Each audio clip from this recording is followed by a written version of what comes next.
back on your favorite सा channel physics game.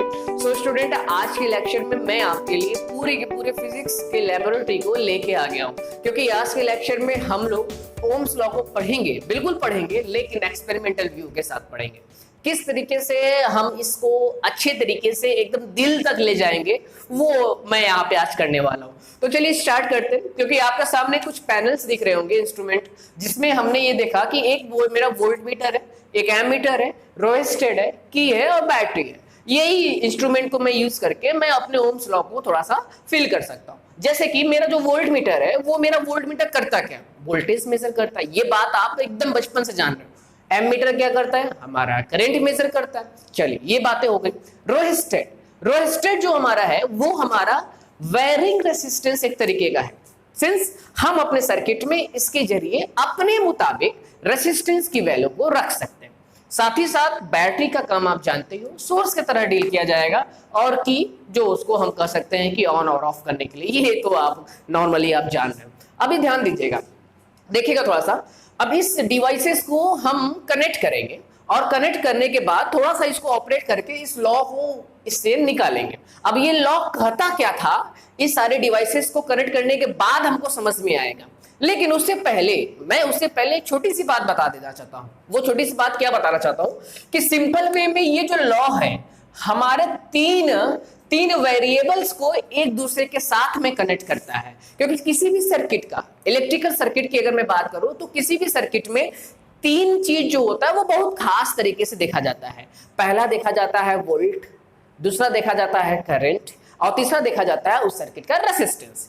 तो ये जो तीन पैरामीटर हुए उस सर्किट के, इसी तीनों पैरामीटर में क्या रिलेशनशिप है वही ये लॉ बताता है, जो हम लोग क्लास 10 में सीखे भी थे। अब थोड़ा सा ये एक लाइन में यहाँ पे तुमको लिख दे रहा हूं। क्या लिख दे रहा हूं? It relates three parameters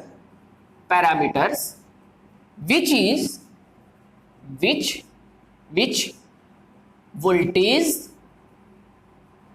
current and resistance। Voltage, current and resistance. तो ये छोटी सी बात है जो हमारा ये ओम्स लॉ हमको एक व्यू देता है। अब देखना ध्यान से, अब मैं थोड़ा सा अपना जो ये डिवाइसेस लिया हूं उसको कनेक्ट कराता हूं। कैसे कैसे कनेक्ट हो रहा है ध्यान देना। सबसे पहली बात, ये जो रेजिस्टर है, मतलब वायरिंग रेसिस्टेंस है हमारा, इसके में तीन टर्मिनल निकले होते हैं। एक टर्मिनल यहाँ है, एक टर्मिनल यहाँ है, मैं T2 बोल रहा हूँ, और एक टर्मिनल मिला T3 यहाँ पे। ध्यान देना, मुझे कौन से टर्मिनल को कहां से कनेक्ट करना है। मेरा जो ये टर्मिनल T1 है, इससे कनेक्शन ले आके हमारे इस की के इस वाले टर्मिनल पे लगाना है। अब सर ये मेरा ये जो टर्मिनल है वो कौन सा टर्मिनल है? अब देखो, की का कोई टर्मिनल नहीं होता। पॉजिटिव नेगेटिव तुम कहोगे की का पॉजिटिव ये है, की का नेगेटिव वो है, नहीं। वो पॉजिटिव नेगेटिव उसका जैसे आप कनेक्शन दोगे वो उस हिसाब से बनते चले जाएंगे। तो मैंने एक टर्मिनल को यहाँ पे ले आके कनेक्ट किया। अब देखो, की का दूसरा टर्मिनल बचा हुआ है। अब इस दूसरे टर्मिनल को मैं ले आके बैटरी के टर्मिनल से कनेक्ट कर रहा हूँ। अब भाई हमारा आ गया बैटरी, तो बैटरी का तो टर्मिनल होता ही है, डेफिनेटली होता है। तो जो बैटरी का टर्मिनल है जिससे मैंने की को कनेक्ट किया वो है मेरा नेगेटिव। ध्यान देना, ये मेरा नेगेटिव टर्मिनल है। अभी ये जो पॉजिटिव टर्मिनल बचा है, अभी इससे भी मैं वायर ले जाऊंगा, और इस वायर को मैं ले जाके एमीटर के टर्मिनल से कनेक्ट कराऊंगा।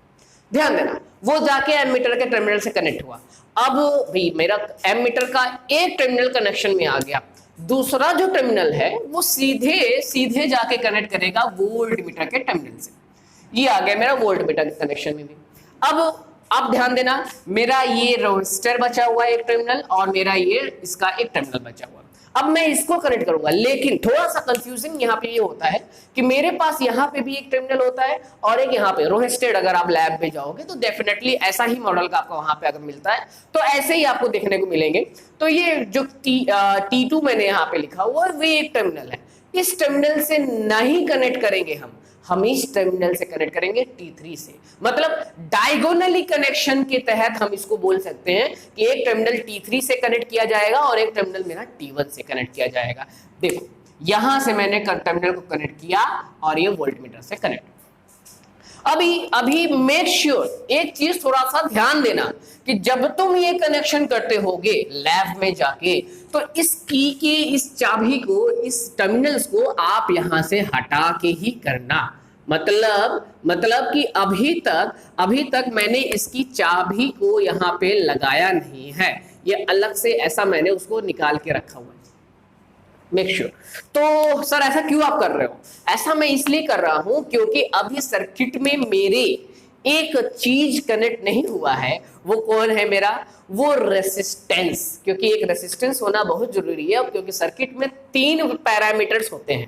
पहला पैरामीटर वोल्टेज, दूसरा पैरामीटर करंट और तीसरा पैरामीटर आपका रेसिस्टेंस। देखो वोल्टेज का जो टर्म है वो कहीं ना कहीं यहां से आ सकता है, लेकिन मेरा रेसिस्टेंस लेने के लिए मुझे कोई मटेरियल लाना पड़ेगा, और वो मटेरियल मैं नाइक्रोम वायर लेता हूं। ध्यान देना, लेबोरेटरी में आपका नाइक्रोम वायर या तो मैग्नीन का वायर या कॉन्स्टेंटेंट का वायर, ये वायर्स मिल जाते हैं, तो मैं नाइक्रोम वायर लूंगा। और अगर आपको मैं प्रैक्टिकल कराता होता तो नाइक्रोम वायर का अप्रोक्स आप 1 मीटर ले सकते हो, या 1 मीटर से थोड़ा कम भी ले सकते हो, ½ मीटर भी ले सकते हो, तो वो एक स्केल से नाप के लिया जाता है। फिलहाल मैंने यहाँ पे एक नाइक्रोम वायर इस तरीके का ले लिया। अब ये जो नाइक्रोम वायर मैं लिया हूँ, ध्यान देना, इसका एक कनेक्शन मैं इसके टर्मिनल से, वोल्टमीटर के टर्मिनल से, और दूसरा टर्मिनल से इसका टर्मिनल दे दूंगा। मतलब ये जो मेरा नाइक्रोम वायर हुआ, nichrome wire is in parallel combination. किसके साथ पैरेलल कॉम्बिनेशन है? वोल्टमीटर के साथ। ये नाइक्रोम वायर मेरा पैरेलल कॉम्बिनेशन हुआ किसके साथ भी? अपना वोल्टमीटर के साथ में। चलो अब सर ये सर्किट आपने फटाफट मतलब कि कनेक्ट करता चला गया, इसका बेसिक सर्किट तो कुछ ना होगा। अब उस बेसिक सर्किट से आपने कनेक्ट किया होगा, बिल्कुल बेसिक सर्किट है, और उसका बेसिक सर्किट मैं यहां बना रहा हूं, देखना ध्यान से। ये मेरा हो गया बैटरी, फटाफट देखते चले जाओ बिना ज्यादा समय लिए। ये मेरा हो गया की, और इस की के बाद में ये हो गया मेरा रोहिस्टेड का ये सिंबल जैसे कि आप देख रहे हो। और इस की के बाद में मैंने देखो यहाँ पे लगाया हुआ है एक एमीटर, और इसके बाद मैंने लगाया हुआ है एक वोल्टमीटर, और इसके बाद में इस वोल्टमीटर से मैंने कनेक्ट किया हुआ है रेजिस्टर। इसको आप इस तरीके से भी समझ सकते हो, इसको इस तरीके से भी। ये मेरा रेजिस्टेंस आ गया और ये मेरा आ गया वोल्टमीटर इसके साथ पैरेलल में, ये मेरा वोल्टमीटर। तो ये एक बेसिक सर्किट हुआ, जो बेसिक सर्किट आपका, जिस बेसिक सर्किट पे ये कॉम्बिनेशन बनाया गया है। तो आई थिंक सो कि आप इस पहले कॉम्बिनेशन को समझ पाए होंगे, कैसे कैसे मैंने कनेक्ट किया और बेसिक सर्किट मैंने वहां पे बना दिया। अब ध्यान देना, जैसे ही मैं इस की को ले जाके उसके अंदर टैप की के अंदर में थोड़ा सा चूड़ी मॉडल में रहता है, रॉक एंड पिनॉन मॉडल में, उसको कसूंगा तो वैसे ही मेरा सर्किट कंप्लीट, और फटाक से पोटेंशियल डिफरेंस डेवलप होगा। मतलब ये तो इसके पास था ही सोर्स, इसने दे दिया, ले जाओ भाई अपना काम करो पोटेंशियल से। तो जैसे ही इसने पोटेंशियल डिफरेंस डेवलप किया, की को प्रेस करते ही वैसे ही फटाक से ही जो सुइया है ना, वो क्या करेगा, थोड़ा सा डिफ्लेक्ट कर देगा। सिर्फ यही वाला नहीं, ये वाला भी है, मीटर वाला भी सुइया डिफ्लेक्ट कर देगा। सिंस हमारे सर्किट में एक पोटेंशियल मेजर किया जाएगा वोल्टमीटर के जरिए, और एक एमीटर के जरिए करंट को मेजर किया जाएगा। अब ध्यान देना, अब मेरा यहाँ पे एक्सपेरिमेंट चालू होने लगा। अब क्या होगा, मैं यहाँ पे जो रेजिस्टर लिया था उसके इस टर्मिनल को स्लाइड करूंगा। ये स्लाइड हो सकता है, आप वो रेजिस्टर आप अगर देखे भी होगे तो आप उसको जज किए होगे कि हाँ उसके ऊपर ऐसे गलारी जैसा लगता है, मतलब कि पहिया की तरह तो नहीं रहता है, लेकिन हाँ इस तरीके से स्लाइडिंग मैनर में आता है, तो ये स्लाइड हो सकता है। अब ये जो स्लाइडिंग मैनर में मैंने यहाँ पे देखा, इसको धीमे धीमे मैं स्लाइड करूंगा, और जैसे जैसे मैं स्लाइड करूंगा तो पूरे सर्किट में जो रेसिस्टेंस है वो वेरी करेगा, और जब रेसिस्टेंस वेरी किया तो मेरा इसका जो नीडल का डिफ्लेक्शन था उसकी भी रीडिंग कुछ ना कुछ आएगी, और एमीटर की भी रीडिंग मिलेगी। अब पहले केस में मैंने इसको रेजिस्टर को एकदम स्टार्टिंग टर्मिनल पे रखा, मतलब सबसे शुरुआत में रखा, फिर धीमे धीमे मैंने इसको मूव कराया। जैसे जैसे मैंने यहाँ पे इसको मूव कराया तो वैसे वैसे मेरी उसकी रीडिंग उसके ऊपर लिखी रहती है, उसके ऊपर उसकी रीडिंग लिखी रहती है, और उसकी रीडिंग मैं उसको वहां से देख सकता हूँ। अब वो उस रीडिंग से मैं कंपेयर करके वोल्ट मीटर की सुई के जो रीडिंग है उसको भी देख सकता हूं। अब मैं एम मीटर का भी रीडिंग देख सकता हूं। अब मैं जब मैं इस पे कोई पोटेंशियल नहीं डाला और कोई भी रेसिस्टेंस नहीं डाला, जीरो रेसिस्टेंस डाला, तो उसमें भी कुछ होगा। अब जीरो से बढ़ा मेरा रेसिस्टेंस, उसमें भी कुछ होगा। तो ये केसेस आपके बनते रहेंगे। अब उस केसेस को मैं डाटा के थ्रू आपके सामने रख रहा हूं, मतलब एक टेबल के थ्रू मैं यहाँ पे अपने सामने दिखने वाला हूं। तो चलिए वो टेबल देखते हैं जो ये एक्सपेरिमेंट करने के बाद मुझे दिखाई मिलता है। मैं ये रेसिस्टर को वेरी कराऊंगा और मेरा जो टेबल यहाँ पे मिलता है वो क्या मिलता है, मैं इस टेबल को यहाँ पे एक शॉर्ट वे में बना रहा हूं। सो एक छोटी सी रीडिंग मैंने आपके सामने यहाँ पे लिखी हुई है, 3 रीडिंग लिया है। हालांकि आप जब लैब में जाओगे इसको परफॉर्म करने तो कम से कम मिनिमम 5 रीडिंग बोलते हैं लेने के लिए, लेकिन मैंने अभी यहाँ पे 3 लेके दिखाया आपको। देखो पहली रीडिंग में मैंने वोल्ट मीटर में जो वोल्टेज देखा वो 0.6 था, उसको रेगुलेट किया 1 किया, फिर रेगुलेट किया 1.4 किया। जब मैं उसको रेगुलेट किया तो रेगुलेट होते होते एम मीटर की रीडिंग भी थोड़ी सी रेगुलेट हुई। पहले एम मीटर 0.3 दिया, फिर 0.5 दिया, 0.7 दिया। इस तरीके की रीडिंग मैंने अपने एम मीटर और वोल्ट मीटर में मेजर किया। अब जो सर इधर आप दिखा रहे हो रेसिस्टेंस रेट लिख दियो, इस बात को थोड़ा समझा दो, मैं समझाता हूं। लेकिन पहले आप वोल्ट मीटर और एम मीटर की थोड़ी सी रीडिंग को एक ग्राफ के ऊपर प्लॉट कर लो। सिंस ये ध्यान देना, मैं यहां पे अगर एक ग्राफ प्लॉट करूं और वो ग्राफ किसके किसके बीच में होगा, वो ग्राफ आपका होगा वोल्ट मीटर, मतलब वोल्टेज का जो वोल्टेज वहां मेजर किया जा रहा है, और करंट के बीच में। सर मेरा करंट ऊपर क्यों गया, करंट नीचे आपने क्यों लिया, क्योंकि ध्यान देना करंट जो है वो वोल्टेज की वजह से आ रहा है। सिंस वोल्टेज एक फंक्शन बना किसका, ध्यान देना करंट, इसलिए मैंने वोल्टेज को भी एक्स एक्सिस में रखा हुआ है। और आप अपने बुक में भी यही देखते होंगे कि वोल्टेज मेरा एक्स कोऑर्डिनेट में मेंशन किया जाता है। सर अगर मैं वहां रख दूंगा तो कोई दिक्कत नहीं होगा, बस थोड़ी सी चीजें बदल जाती है, थोड़ी सी चीजें बदलती है और कुछ नहीं होता है। क्या बदलेंगी वो मैं अभी डिस्कस करूंगा। देखो अब मैं जब इसके पॉइंट्स को यहाँ पे रखने की कोशिश करूं तो मुझे वो पॉइंट्स अप्रॉक्स पूरी तरीके से एक स्ट्रेट लाइन में दिखेंगे। मैंने यहाँ पे एक 3 पॉइंट लिया, मान लो पहला सीनियर पॉइंट 1 2 3, 1 वाले पे वोल्टेज रीडिंग कर रहा है आपका 0.6, इस पे रीडिंग कर रहा है करंट 0.3, इस पे रीडिंग कर रहा है आपका 1, इस पे रीडिंग कर रहा है 0.5। तो ऐसे ही मैंने ये तीनों पॉइंट को यहाँ पे प्लॉट कर लिया।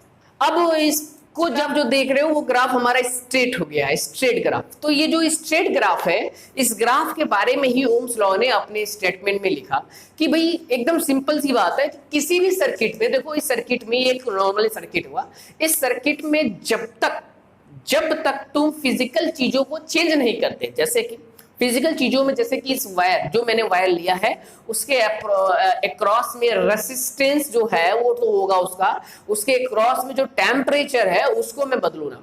अब टेम्परेचर बदलू, इसके लेंथ को बदलू, इसके एरिया को बदलूंगा तो मेरा ये रेशियो बदल सकता है। मतलब ये ग्राफ उस कंडीशन में थोड़ा सा अपवर्ड डायरेक्शन में जा सकता है या थोड़ा सा डाउनवर्ड डायरेक्शन जा सकता है, लेकिन उस केस में भी स्ट्रेट रहेगा।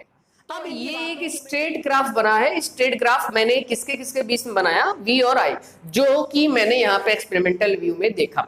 अब ये जो चीजें यहाँ पे मेरे सामने हुई हैं, इन चीजों को मैं क्या ओम्स ने बहुत अच्छे तरीके से बताया हुआ है अपने ओम्स लॉ के अंतर्गत। और वही ओम्स लॉ आज ये हम लोग पढ़ भी रहे हैं। अब चलो उनके स्टेटमेंट को देखते हैं, क्योंकि ये चीजें हम तो समझ गए कि हाँ चलो ग्राफ स्ट्रेट हो गया, V और I के बीच में हमेशा ये ग्राफ प्लॉट करूंगा तो स्ट्रेट मिलेगा।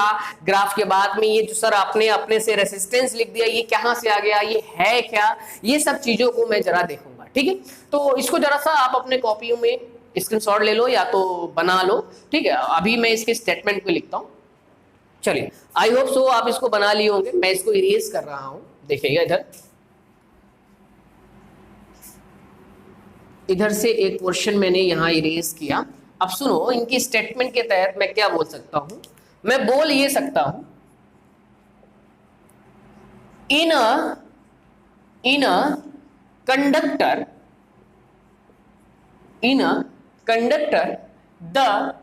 the voltage, or we can say the current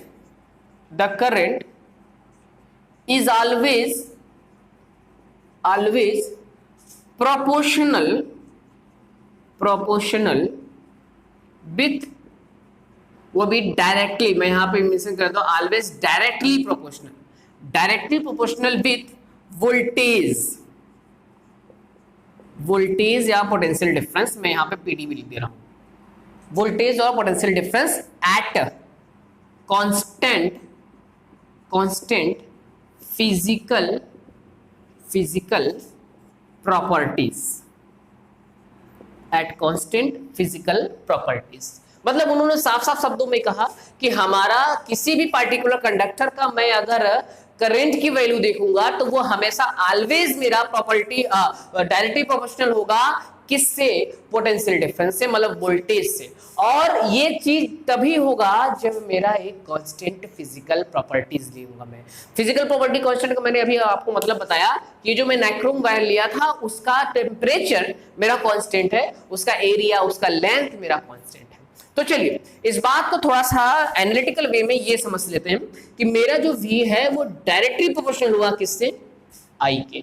मतलब सर मतलब ये हो गया कि जैसे ही आप इस प्रोपोर्शनलिटी को हटाओगे वैसे ही एक कांस्टेंट आएगा जिसको मैं R ही मेंशन करता हूं, और उसी कांस्टेंट का नाम मैंने वहां पे लिख दिया था डायरेक्ट, जिसको हम लोग क्या बोलते हैं? रेसिस्टेंस।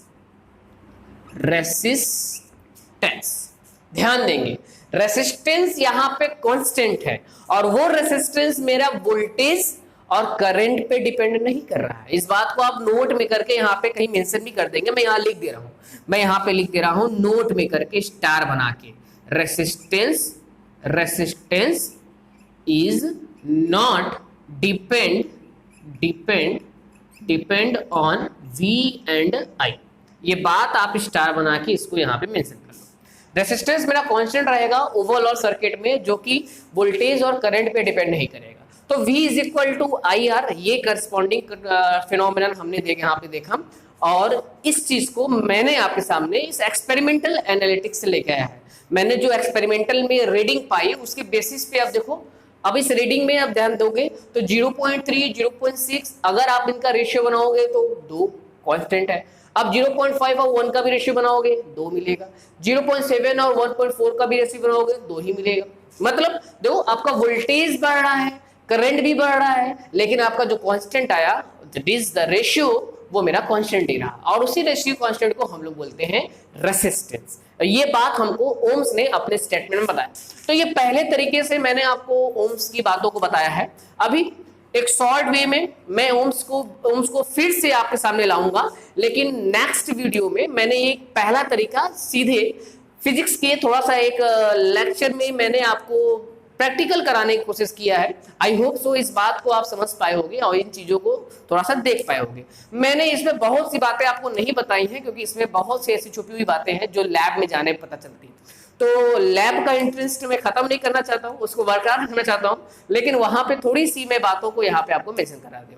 तो ये प्रैक्टिकल वे में मैंने आपको ओम्स लॉ को समझाया। अब आप देख रहे होंगे कि एक नजरिया ओम्स लॉ का आपके सामने आ गया कि कंडक्टर में जब तक करंट फ्लो होगा वो करंट पोटेंशियल की वजह से ही होगा, और वो करंट ऑलवेज आपके डायरेक्टली प्रोपोर्शनल होगा, और डायरेक्टली प्रोपोर्शनल हुआ तो हुआ तब होगा जब एक कांस्टेंट फिजिकल प्रॉपर्टी हो। तो आज के लेक्चर में केवल इतना ही रखते हैं। सेकंड लेक्चर में मैं फिर से आपको ओम्स लॉ ही बताऊंगा, लेकिन कुछ अलग तरीके से। जैसे कि यहाँ पे मैंने आपको एक प्रैक्टिकल व्यू में ओम्स लॉ की बातों को समझाया, एक्सपेरिमेंटल व्यू जैसे कि मैंने लिखा भी था। तो नेक्स्ट लेक्चर को मिस मत करिएगा। सब्सक्राइब नहीं किया तो कर लो, क्योंकि बेल आइकन जब प्रेस करोगे तब आपको नोटिफिकेशन सबसे पहले आपके पास आएगी। तो घर पे रहिए, पढ़ते रहिए, सेफ रहिए। Thank you everyone.